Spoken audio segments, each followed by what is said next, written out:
Yung isang gulong natin naman ngayon ang maugong. Ayan, maugong. Kaya kung naririnig nyo sa video yan. Yeah! Listen natin. Ayan. Kung nakarado sa kabila tayo nagpalit. Ayan, ito naman ang maugong. Gastos malala.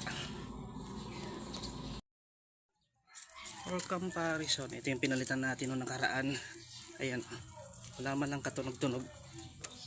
Smooth na smooth. So papalitan na natin yung kabila. Bumili ulit tayo sa may auto shop sa may SJDM Poblacion. Nabili rin natin yung NSK na brand, halagang 2K. Saka tayo naghanap ng machine shop para mag press in, press out ng ating hub. So after mapalitan, ito smooth na ulit and ready to go na.